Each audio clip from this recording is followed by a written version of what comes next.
first thing that I'd like to do is to just ask of each of you to take just 2 minutes and give people a general sense of the body of work that you've been holding and how that work relates to this topic. So I'm Denise. I am the founder of Lava May. We convert public transportation buses into mobile showers and toilets on wheels for those experiencing homelessness. Given the massive transformation happening in the Bay Area, and especially in San Francisco, we are seeing more and more people who are being displaced by gentrification. And our service, while it doesn't end their status as homeless, it does help fill a critical gap. Thank you. Hi, good afternoon. My name is Abdul Rashid Haji. I work in a think tank based in Mogadishu, Somalia. And our organization is about 3 years old, and we try to look into all aspects of Somali policy issues. And most of you may not be following the Somali situation, but although you hear a lot of things about terrorism and famine and other issues, last 7 or 10 years, Somalia was little bit improving.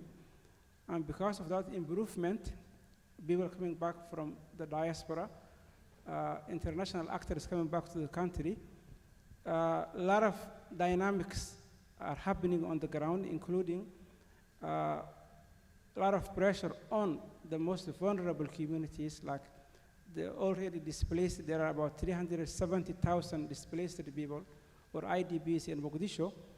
And with the return of the diaspora and the international community and NGOs, that's also further squeezing them out of their neighborhoods. And I'm here today to talk to you about what that means, because our feeling is those displaced, vulnerable communities, especially the young and the Somali population are about 70%, less than 30, is helping the radicals and the terrorists. So gentrification in the Somalia context is also a security question. It's not like, somebody becoming homeless. It's somebody being attracted by Al-Shabaab or Al-Qaeda. So I would like to discuss that with you today. Hello, my name is Sebastian Abu Hamed. I'm from Quito, Ecuador. And my work is on forced displacement abroad. So similar to what he mentioned, people who are displaced by conflict and violence, or by natural disasters such as earthquakes or floods, or by large-scale development projects such as the construction of roads and dams. There's a whole body of international law on forced displacement. It usually focuses on displacement happening in developing countries.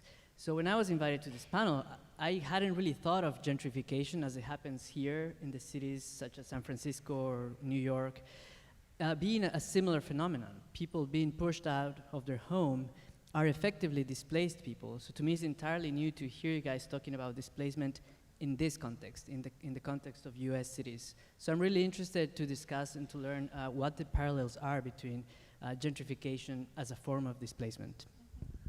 So I'd like to actually put out a question, particularly about what is the role that nonprofits have and what is the role that policy has across the different bodies of work that we have.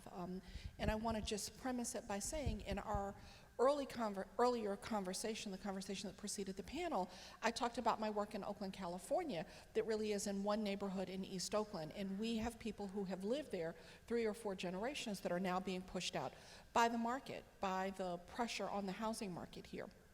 And while public policy is certainly being framed, sometimes that policy will do more harm than good. Sometimes in an effort to actually support people in holding on to their homes, we actually create policies that have the opposite effect. And what I've shared is that housing policies in San Francisco that were crafted about 15 years ago have effectively fueled a pretty significant displacement in the Bay Area. And those same housing policies are now being adopted by Oakland. And so I'm really concerned about what that means. And so when we were talking, for you in Somalia, the absence of government, the absence of public policy has been a part of the problem. And here, sometimes unwittingly, public policy itself is the problem. And then I hear you, Sebastian, talk about the fact that there's a large international body of policy around forced displacement, but I'd love to hear whether or not you think it sometimes does harm unwittingly, and whether or not you think there are parts of it that could apply either to Somalia or could apply to the US. I think that it's a really good point that you make. I think that the key thing to keep in mind is that policies need to evolve. So you mentioned the housing policy from 1950 something, so it sounds like a really long time ago. If policies don't evolve to adapt to reality, they will most certainly have a negative unintended consequences. So in international law, you have a refugee regime that it's old, it's from 1951 with the conventions and so on. But what you see now is that the reality of forced migration has changed so much. Now you have people who are displaced by phenomena such as drought linked to climate change, so slow onset displacement, and they aren't really protected by the refugee regime. There's no such a thing as climate refugees. So there is talk internationally about how that body of law should evolve so that it can really adapt to that reality. So very much maybe those housing policies also need to be revised, and so that they don't have those consequences. Thank you. Yes. Somalia is a bit unique situation because for about 25 years, since the year 1990, more or less there was no institutions. And also there was a civil war and other external interventions, and Al-Shabaab also being in the city, especially in Mogadishu. What that means is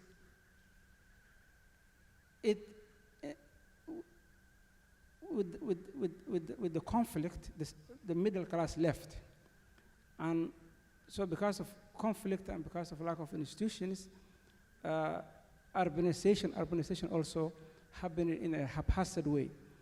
And then in the past 7 or 10 years, when we have some balance of normalcy, people are coming back to reclaim their properties. And the government also wants to reclaim its buildings so it can function. But those buildings were reclaimed by internally displaced people. So to reconstitute the Somali state, it requires citizens coming back to their properties, government having their buildings so the ministries can function. And what that meant is, in 2015, 116,000 people were evicted from their informal settlements. 116. And there are also about 370,000 internally displaced people in the capital. So in a way, to reconstitute the state, you need some sort of order where private properties can go back to their owners. Yeah. But also, that means you are marginalizing the weakest members of the society, and then they become susceptible for radicalists and terrorists to recruit them. And in Mogadishu, where I live, every 45 days or so, Al-Qaeda affiliated Al-Shabaab, they just blow up a hotel, and about 30 people or so die every 45 days or so. So those marginalized, vulnerable youth are becoming basically the next suicide bomber in waiting. And I think it's essential, not only the Somali government and civil society and business community, but also international actors, to realize the importance of paying attention to the needs of those highly vulnerable people, because they are not only a threat to Somalis, but they are also affecting the regional and the countries and the neighbors, and also to the west and other places. Denise, when we were talking, you were saying that, and Sebastian, you said to me you were surprised to hear that the kind of displacement issues that we're dealing with are real in the United States. Like, people don't necessarily outside the country think about the kinds of displacement issues that we're facing. And you and I were talking, you were like, the gap between the have and the have-not in San Francisco now mirrors what you see in third world countries. Will you talk a little bit about that? And then I'd like each of us to talk about the risks that we think are, what are the stakes for us? Like, what is the risk that we take when we fail as a society to take care of the least among us, and how do you do it in a way that is balanced and fair? So your example about people coming back to claim their property, it is rightfully theirs, but then you displace people who have been living there in their absence. So I think this holding up the realities in the US, for that to be a part of the conversation, but then for us to be thinking about what are the risks that are at play for all of us in our own bodies of work when we don't have the kinds of policy and practice that allow us to have a more equitable approach to housing. Yeah, so to talk about what the evolving landscape of San Francisco looks like, and the fact that I was referring to it's quickly becoming what seems like a third world country. The Chronicle ran an article in the last few months that basically said that there were 0 neighborhoods now, not the Bayview, not Ingleside, where teachers, firefighters, police officers could afford to work. So the middle class now is becoming increasingly displaced in this city. And so you have just the stratified, the top 1% that continues to grow, and then everybody else on the lower rungs. So we lose that sense of dynamism, we lose our voice, the culture is lost. Much of what the city is prized for disappears, which probably is true for any community when you lose large segments of a population. I think what happens a lot is it's unintended consequences. So if you look at housing policy that is now antiquated, what happens is that there isn't the question of, what happens is this is what's happening today, and this is how we're going to respond in the moment, and only in the moment. It's not, let's have multiple plans so there's flexibility around how we respond. So there was no way San Francisco could necessarily have predicted this tremendous growth that it has seen, but it's a desirable place to live. So really, how hard would it have been to imagine that it would see tremendous growth, right? And so what would the infrastructure needs be? What would we need to put in place to ensure that not only, hey, the recession happened, we want to bring as much business to this city as possible, and tech makes sense, let's lure them, but while we're doing that, what does that mean for everybody else? There's no logic model that seems to be applied that has a long-term vision. And I think that is the greatest risk that we face, because we are going to end up with these megalopolis cities that are totally, homogeneous, and that isolate and fail to meet the needs of the most vulnerable of our populations. Thank you for that. I'd love to hear the two of you respond to the risk that you think we are facing. For me, the most profound risk that I've heard is when you have a nation that is 70% under the age of 30, which is stunning, and that population then is further pushed out either by some other Somalians coming back home or by NGOs coming in. And as they feel pushed out, they feel like joining an organization that is what we think of as a terrorist organization is a reasonable decision for them to make. That's a profound risk. But I think each of us are facing risks in these lack of broad policies that have long-term visions for what it means to build communities that actually have wealthy, middle income, and low income people. Basically mixed income communities, which is a big part of the work that I do. So talk about risks that you're seeing emerge in the work that you're doing, and what lessons you think you can hold up about how to mitigate the risks, and how to make sure that the way that we do practice and policy is as equitable as possible. Actually, what's even more scary for me is that not only 70% of the population are under 30, but as of last month, March 1st, the Somali government, the cabinet, they sit and they said, we have to take out the 370,000 internally displaced citizens out of Mogadishu and to put them outside of the city, because they feel, and maybe rightly so, Al-Shabaab is using those makeshift informal settlements all over the city. So they see the need to clear those undesirable, maybe that's how they see it, displace the people from the city, but that further puts them closer to the recruitment of Al-Shabaab. And because of the huge amount of problems Somalia face, which is, any way you look at it, there's a problem. This issue of finding housing and dealing with the gentrification issue is the least of a lot of people's to-do list. So neither the government, although the international community maybe and others are talking about it, but there are other more urgent issues on the table, or people who have voice are putting their agenda on the table rather than this sort of a voiceless And are you citizens. suggesting housing is being overlooked in that you think housing is a more pressing issue than people appreciate? Everything in Somalia is a priority of priorities. And basically, other agendas are on the table, and the need of those people are not on at the front burner. They are just like, people talk about it. I went back to Somalia. I live in Canada, and I heard maybe some of you are planning to come to Canada. But I went back to help. But the fact of the matter is, where I live, the building I live, we also stay as a residence. Our building we work and we use as a resident. We pay about $4,500 a month, bunch of us, to work there. And that means maybe it was a makeshift people for other people before we came. So even those who are coming are also being part of the problem. So I think those who have a voice, like the Clinton,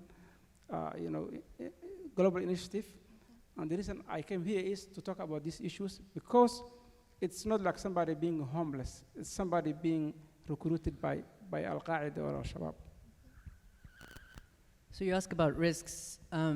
Data shows that displacement pushes people into poverty unquestionably. If you look, for example, in Colombia, of the millions of displaced people, 96% of them are living in poverty as a result of displacement. People who weren't poor before, they had a livelihood.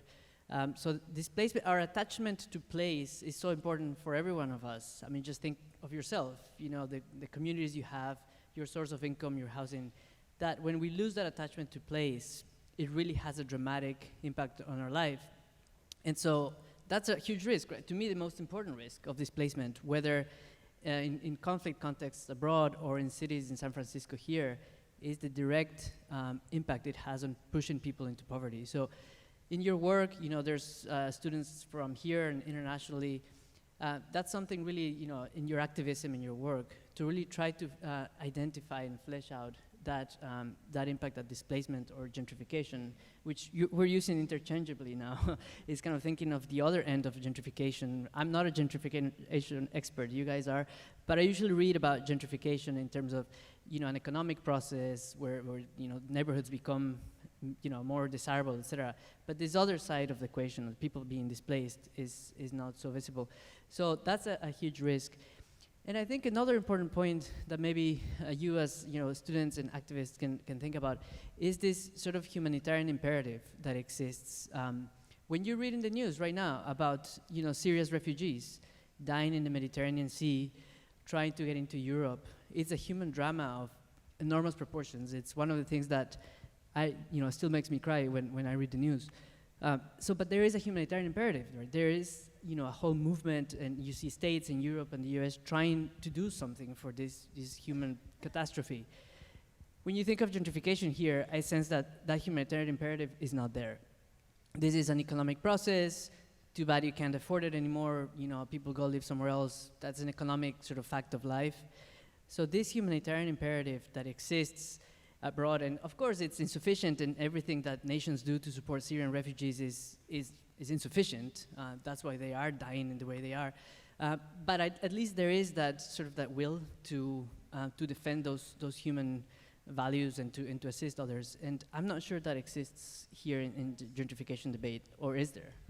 No, I think it's actually the opposite. We have been really grappling with the criminalization of homelessness rather than trying to, support them. I think that there are now finally shifts that are happening, thankfully, but there are still a lot of communities that see anybody who is on the street as somebody who's made this choice rather than because of circumstances that have happened to them. And until that permanently shifts, we will continue to see more challenges around this. In San Francisco, for the last 1 and 2 years running, the #1 reason for new homelessness is eviction. So forced displacement, same thing. Can you talk about the eviction rates and how they've changed in San Francisco recently? Great organization called the Anti-Eviction Mapping Project. They've been mapping evictions since around 2008. And if you go on their website, you'll see all these little red dots all over the map. So between 2012 and 2013, the increase in evictions was 417%. Their most recent maps show that anywhere within a tech shuttle bus stop, eviction rates there are an additional 200% even higher. And I'm not blaming technology. Cities have to grow, we have to be able to attract new businesses, but there also needs to be a way to protect the people who are there.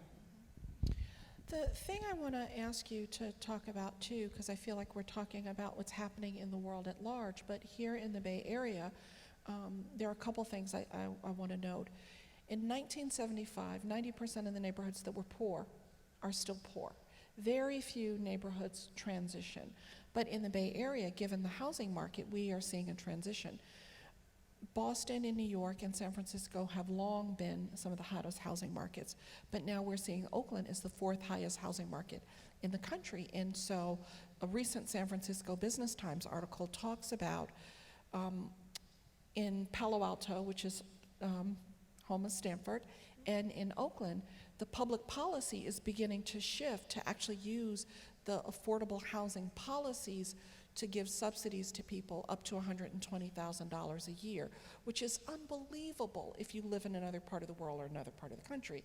But that's actually not enough money to live in San Francisco. It's not enough money if you're a teacher or a doctor, well, depending on what kind of doctor, right? Right. A teacher or a firefighter or EMT. And so I think that there are risks here too. I think that people who are shut out face risks. They are literally dying for a job in the backyard of tech. So I'd love for you to illuminate some of the risk that's true in the US. Right, so the Palo Alto thing, I think they're raising it up to, if you make $250,000 a year, you can still get a housing subsidy is what they're considering because it's so insanely expensive to live there. We were talking about with someone else earlier about living wage. They've now calculated living wage for San Francisco, no frills, is a minimum of $35 an hour. Hardly anybody who is working in just sort of a regular job, even some people in tech are not making $35 an hour. So we've created a community where people just cannot afford to live, and we are losing so much of the richness of our community. I saw an article in the Oakland paper not that long ago that talked about something like 30% of the African American population in Oakland left last year. Like, this is not okay. Like, we need to be doing better. Who wants to live in a city where everybody looks like you do, and believes the same way that you do, and wants everything the same as you do? I feel really frustrated because I think more and more people are understanding that applying design thinking, putting the customer, the person you're serving at the center of what you do is so critical to a successful solution, and I don't see that happening in our governments at all, and that needs to change. And I think that that's an opportunity that you, as you leave university, can bring your voice, can bring your practices to help begin to change that, not only in the way that you operate, but to demand that our governments operate that same way too, because they're failing by doing the same thing over and over and over again. So we are going to transition in a moment to Tabletop Conversations and invite you to take the things that you've heard here and apply them to the body of work that you are committed to. And before we want to do that, I thought it would be great if each of us just take a minute and talk about what was the thing that got you into the work that you are doing. Each of us had a moment in our own journey where we were moved deeply by something and it led us on the path that we are now on. And so for me, it really was, I was in an integrated BA/JD program and I was clerking and I couldn't bring myself to save people one person at a time. Like I just couldn't keep showing up at the housing clinic or the public benefit clinic, like it was killing me. And I thought there's gotta be a way to start doing this work at scale. And it really pushed me ultimately into the work that I'm doing that's about the transformation of a neighborhood. What is the thing for you and for you and for you that really was the spark? Because everybody out here has a spark or will have a spark. And so I want us to end our conversation based on the thing that drew you into your work. For me, the issue of homelessness hit home really deeply. I've lived in what was a neighborhood called the Western Addition off and on for 20 years. It was a neighborhood that had a tremendously beautiful cross mix of people, but a lot of people of color like myself. I am Latina. And after the recession, the neighborhood became known as Nopa after one of the trendy restaurants started out there. And in a very short period of time, I saw 3 older gentlemen who we knew well, who were all in their late 70s and early 80s, African American, get evicted from their apartments, begin to live in their cars, have their cars repossessed, and end up on the streets. And that's when I knew I had to do something. Hi, I was living in Canada since 1987.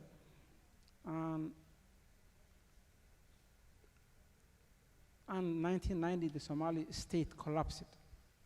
And the year 2000, I decided to go back. Although Canada is one of the best countries anybody can live in, I come from, or Somalia is one of the, at that time was one of the worst countries anybody can live in. So I decided to go back, and with my colleagues, we have created a think tank, and more than 50 friends I had died because of the conflict, were killed because of terrorist acts. But I think that's the best decision I ever made, because I went back to a place I call home. We try to contribute, we publish research papers all the time. And I'm also very happy I'm here today and making the case for the most vulnerable members of our community. So I'm happy to be here, and I'm happy that I live in Mogadishu. And hopefully, by the time you guys finish your studies, Somalia will be peaceful and you can come there for your vacations. Thank you. I am myself a migrant. I am from Ecuador and I have moved to many places, but I'm a privileged migrant, like everyone here in this room. All of you, students from everywhere, people who have opportunities like this one to be in rooms like this. And even in this situation, I have struggled many times. I have suffered and have had problems, but problems of such smallness. But just thinking about how hard it was for me, it always made me think about how impossibly hard it must be for people who are displaced. And so then I couldn't begin to imagine what it is to live what people that are forcibly displaced are living, people who are migrating in the most difficult conditions, even if myself, a privileged migrant, had things to suffer through or whatever. So that was, I guess, the original thing. But I guess another important point that maybe you struggle with in whatever you're doing is kindling that commitment as the years pass by, and it's not that I'm old, but I'm getting there, maybe you started feeling I needed to scale, I needed to do more than working with the individual person. But as you do when you work more at the policy level and so on, it's really important to maintain that phase, and really the human aspect, and try to find the ways to kindle that commitment in whatever ways work for you. So I want to offer you about 15 minutes to talk to people at your table. Yes, please. So we have a mic here. Yeah, a common theme that all of us kind of came up with was this idea of development versus gentrification. And we kept, there's the positive side of when gentrification happens or when you're developing a city which improves an area, and by all metrics that we use the word improve, education goes up, the property rates go up, crime goes down. But at the same time, you have all these negative effects that might be happening, like you said, homogeneous, whatever you want to call it. And so I guess the question is, all of you guys work in kind of this area, and how do you battle these lines of as you want to increase the status of living, but make sure that it's reaching everyone, and that you're not causing these other negative side effects or externalities? So I think it goes back to our local governments. I think that they have to be very broad-minded. They can't just be looking to attract business, to increase the city's coffers. They have to also think about the citizens that they represent at all different levels, and to create a program where all boats can rise, not just one. If I could just add, Please, Sebastian, please. yeah, I think regulation is key here. I mean, free market people would like, regulation is not good, it would stop the process, but think of, when the governments are building dams or roads in developing countries, it's huge projects that require planning. They require someone to come up with a plan to relocate the people, to clear up land to give to them, to have a plan. So that regulation and that public planning is essential. And I think it's the same applies to cities. I mean, they have to regulate looking at the whole picture, as you're saying. I'll just also add that sometimes it needs more than the government to actually do the right things, because sometimes the governments can put up, put policies in place which might not be even useful. So actually, other actors, including civil society and others, also need to be vigilant and to put their ideas on the table too. In the blue shirt?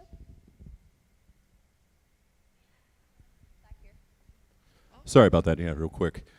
So we actually work in Denver. We work within the prison system doing teaching. We teach public speaking, things of this nature. And if you know anything about Denver currently, it is very much modeling San Francisco and its means of gentrification and displaced people, particularly people from the area. In prison, we're starting to see that some of our students whom we tutor, as they get out, their entire neighborhood and every single human being they ever knew is gone. And it's now, Starbucks and yoga studios. What is it? Are there specific programs for the people who come out and their neighborhood is completely gone? You talk about displacement, right? And oftentimes it is people from, various areas that don't maybe have the community structure.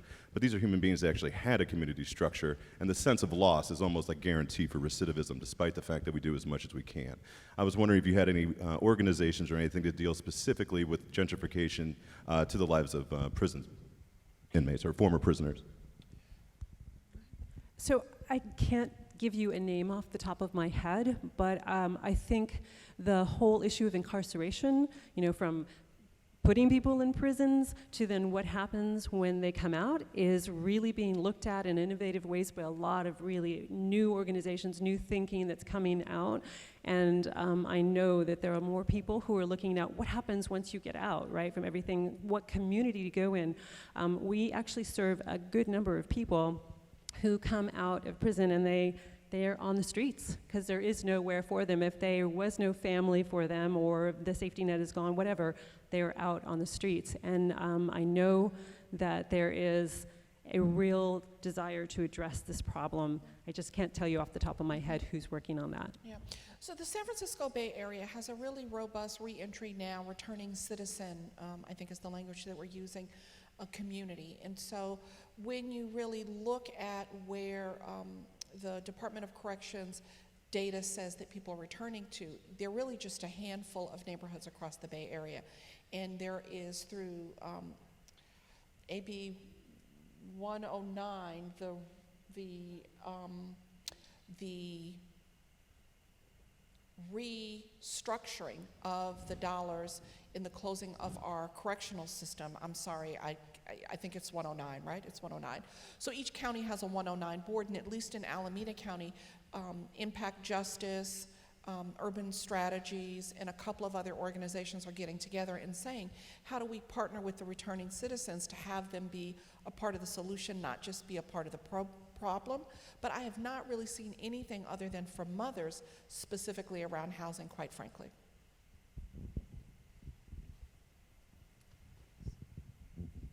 Hi, thank you so much for this. I think it's incredibly important. I'm actually a native of the Bay Area, so this is an issue I care deeply about. And my question is, I think this is a topic that I'm frustrated about because I don't see the intersection so clearly between social activism and social entrepreneurship. I see this as a place that is actually creating a gap between those two things, and I'm wondering where you see the intersection and how we can more effectively use both of those communities. Yeah, that is quite frankly a really difficult reality. That what I am seeing, particularly in Oakland, as the mayor has released a housing plan, is I see the advocacy groups really camping up and talking about an important but relatively narrow band of work, which is rent control and an anti-eviction just cause eviction policy, without thinking about what do we do around being social innovators in this space. I actually want to start pushing home ownership. So how do we take some of the properties and convert them into our version, California's version of a co-op, to make sure that the people who are moving in can move in below market, but move in as owners doing land trusts. And there's very little of that, frankly, I think, happening in the Bay Area. Are you seeing more of it? No, I think what happens is that as often as nonprofits, in their advocacy work, end up with a very narrow lens around what they're focusing on, and it's all of the energy gets placed there. And often what is happening, I think, is that we're seeing young private citizens stepping to the forefront and seeing that gap, and then bridging that. So I think that's where the opportunity lies sometimes, because you lose the forest for the trees. Yeah. I want to make a suggestion if it's valuable to you. I recently left the Workforce Investment Board in Oakland and joined the SPUR board. And SPUR used to stand for San Francisco Policy and Urban Research. And they now have opened in San Jose and in Oakland. And I joined the Oakland board mostly because those are the people that I was least likely to sort of be in partnership with. And so I joined their board in order to bring a new and different voice. And so I would invite us to think about the places where we see gaps and ourselves volunteer to go over to the other side and join those bodies in order to enrich the conversation that happens there. So I have a minute, and so I would like to offer my panelists a few seconds each to leave you with any parting thought about this work and the opportunity that you have, no matter what you are doing, to make sure that forced displacement or gentrification is a part of that work. Okay. Well, I'm not sure I have final words of wisdom. Maybe a conversation that we had in the table that was really, really great. It's sort of the complexity of the problem of gentrification is sort of multifaceted. It touches upon many areas of policy and work, housing, employment, health, services, etc. So I guess that requires, as a response, understanding and trying to deal with that complexity in creative ways. So, yeah.